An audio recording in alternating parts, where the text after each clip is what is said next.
There are many notable aircraft in the history of Japanese aviation during the interwar period, but the Mitsubishi Ki-15 stands out especially. This aircraft has become a symbol of technical breakthrough and operational flexibility, combining the qualities of a high-speed reconnaissance aircraft and a light bomber.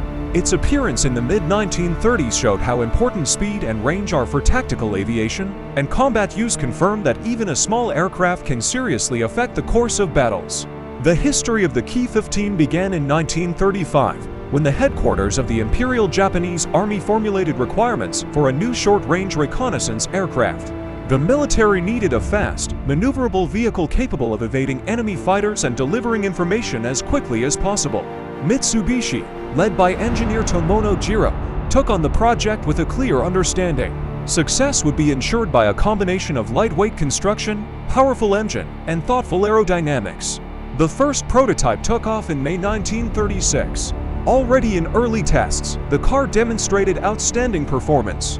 When fully loaded, it accelerated to 480 km per hour, an indicator that made it almost unattainable for most fighters of that time. This speed has been made possible by a number of solutions. Firstly, the aircraft was made according to a low-wing design with a retractable landing gear, a rarity for Japanese aviation of those years.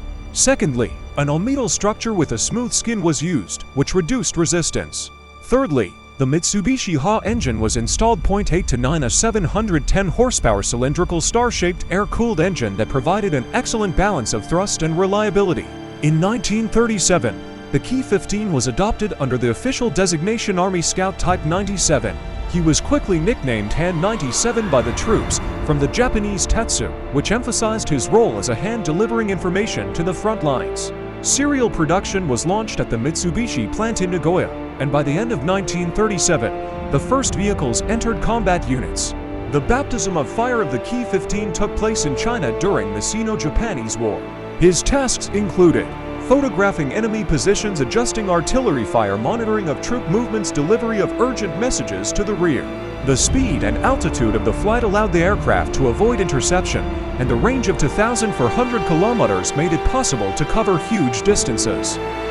In one episode in 1938, a pair of Ki-15s flew a reconnaissance mission over Wuhan, collecting data on the deployment of Chinese troops and returning unharmed despite attempts to intercept them. Such missions became typical. Pilots noted that if the plane was not caught on takeoff or landing, then it was almost impossible to catch up with it.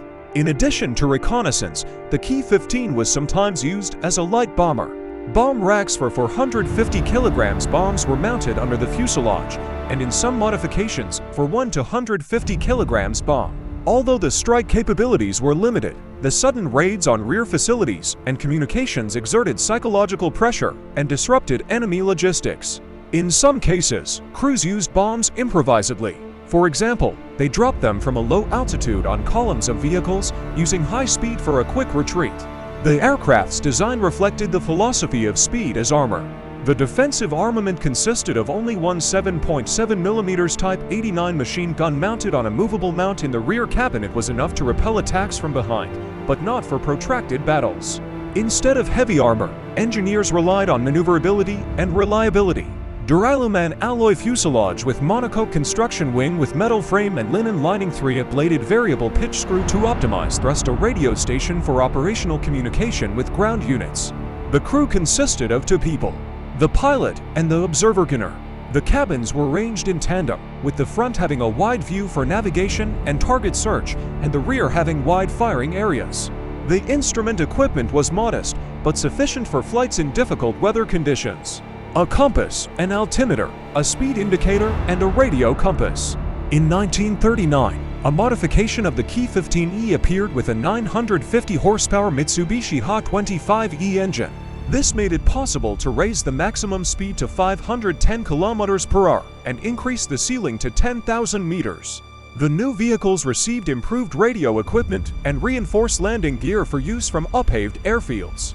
It was the Ki-15E that became the main production version, produced in about 500 copies. A special page in the history of the aircraft was the record race of 1937. The civilian version of the Ki-15, called the Kamikaze, made a non-stop flight from Tokyo to London in 52 hours and 59 minutes, covering 15,400 kilometers. This flight not only demonstrated the machine's potential, but also became a diplomatic gesture. Japan showed the world its technological achievements, and the aircraft showed its reliability and range. In Europe, the Kamikaze was greeted with admiration. Its speed and comfort amazed aviation experts, and the route through Asia and the Middle East highlighted the country's global ambitions. At the front, the Ki-15 remained in demand until the mid-1940s. It was used not only in China, but also in the Southeast Asia, for example, during operations in Malaya and Burma. However, with the advent of high-speed P-40 and Spitfire fighter aircraft, the vulnerability of the aircraft has increased. Without powerful weapons and armor, it became an easy target in direct clashes, so by 1943 it was increasingly used for logistical tasks, communications, pilot training, and small cargo transportation. By the end of the war, most of the Ki-15s were decommissioned or lost. Several machines fell into the hands of the Allies as trophies, and individual copies continued to fly in Japan until 1947 for civilian purposes. Today, not a single original aircraft has been preserved in flight condition, but its image lives on in museums. Models and archival photos remind of a time when speed and range were considered the best protection. The legacy of the Ki-15 is difficult to overestimate. He proved that a scout can be not just the eyes of the Army, but also an instrument of operational influence. Its design influenced subsequent Japanese aircraft, such as the Ki-46, which developed ideas of speed and range. In addition, the Ruka 97 became a symbol of engineering courage. It combined innovative solutions and a pragmatic approach that allowed Japan to become a leader in the aircraft industry for a short time. The story of this aircraft is a story about how a simple idea can change the rules of the game. The Ki-15 was not the most heavily armed or armored, but its speed and reliability made it a legend. He showed that sometimes, to win, it is enough to be where you are not expected and return before the opponent has time to react.